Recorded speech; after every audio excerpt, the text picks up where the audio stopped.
Bonjour Paul. Bonjour Alexis. Bon alors, on va encore devoir passer du temps sur ces enregistrements réglementaires. Honnêtement, à part pour la PAC ou pour les contrôles, je vois vraiment pas à quoi ça me sert. Je comprends, c'est vrai que ça peut paraître un peu fastidieux, mais justement j'ai une bonne nouvelle. Agrilytic, l'outil qu'on développe actuellement, est conçu pour aller plus loin. L'idée c'est que les données que tu saisis ou qu'on saisit ensemble ne servent pas juste à remplir des cases, mais puissent vraiment devenir un outil de pilotage pour toi et ton exploitation. Ah oui? Vraiment? Comment ça? Bah regarde, par exemple, on va prendre tes IFT. Une fois que les interventions elles sont enregistrées dans Geofolia, Agrilytic va calculer automatiquement ton IFT global et puis le détail culture par culture. Ok, ouais, bah ça me dit quelque chose, l'IFT global, mais c'est l'indicateur classique. Oui, exact. Alors, on va aller un peu plus loin. On va voir, tu vois, par exemple, la part des herbicides, fongicides, insecticides dans l'IFT de chaque culture. Ça permet déjà de voir où se concentre la majorité de tes traitements. Ok, et en quoi ça va m'aider à progresser tout ça? Alors, c'est là que va intervenir la vraie valeur ajoutée de l'outil, c'est la comparaison. En fait, l'outil va comparer tes IFT culture par culture avec ceux d'autres exploitations. Ok, avec d'autres. Mais je sais pas, on fait tous un travail différent, on travaille tous d'une manière différente. On va pas mélanger les choux et les carottes. Absolument, ouais. Donc en fait la comparaison elle va se faire avec des fermes qui sont similaires à la tienne, c'est-à-dire qu'on a un affolement qui est assez proche, donc les mêmes cultures. Donc c'est une autre base de données régionale, tout est anonymisé bien sûr, et on peut regarder par exemple là sur ton blé, ton IFT fongicide il se situe là, et donc par rapport à la moyenne des fermes similaires, donc un assolement similaire au tien, on voit que tu es un petit peu au-dessus. Et là tu es comparé à 150 fermes. On peut aussi comparer ça en pluriannuel pour s'affranchir d'un éventuel effet année. Ok, ouais, ok. Donc là, ouais, je suis un peu au-dessus. Donc ça veut dire que par rapport à d'autres agriculteurs normands, qui utilisent eux moins de fongicides pour un assolement qui est plus ou moins similaire au mien. Ouais, c'est exactement ça. Okay. Alors ça va pas te donner la solution miracle, mais ça permet d'ouvrir la discussion.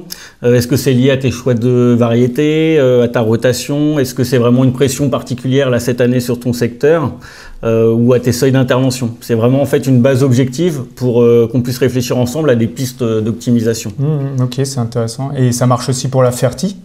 Parce qu'au niveau de l'azote, c'est un poste de charge quand même assez important et on demande toujours d'être beaucoup plus précis à ce niveau-là.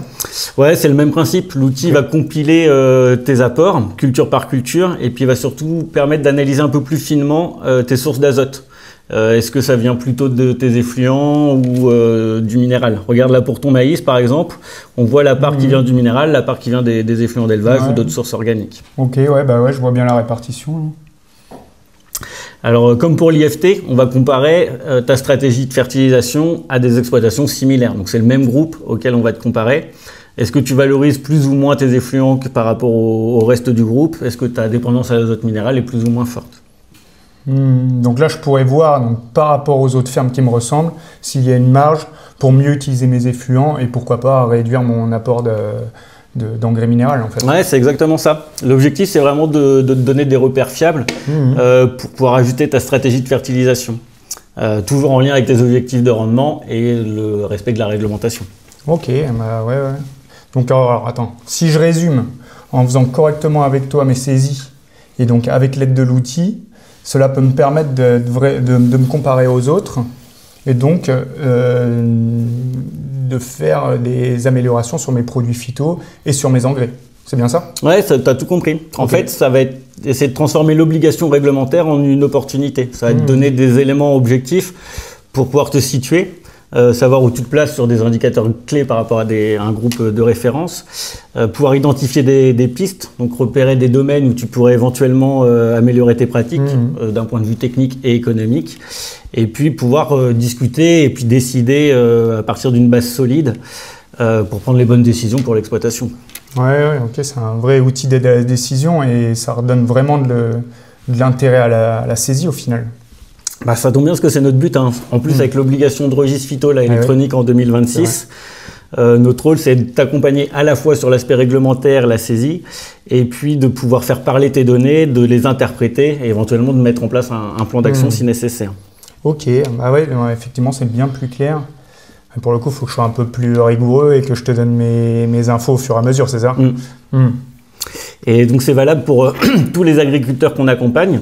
Si vous aussi vous voulez dépasser l'aspect purement réglementaire et découvrir ce que vos données peuvent vous apprendre, n'hésitez pas à nous solliciter, votre conseiller est là pour ça. L'objectif final, c'est vraiment de pouvoir vous aider à être plus performant, plus résilient et en utilisant au mieux toutes les informations disponibles. Bon, en tout cas, merci. Bonne journée. Merci.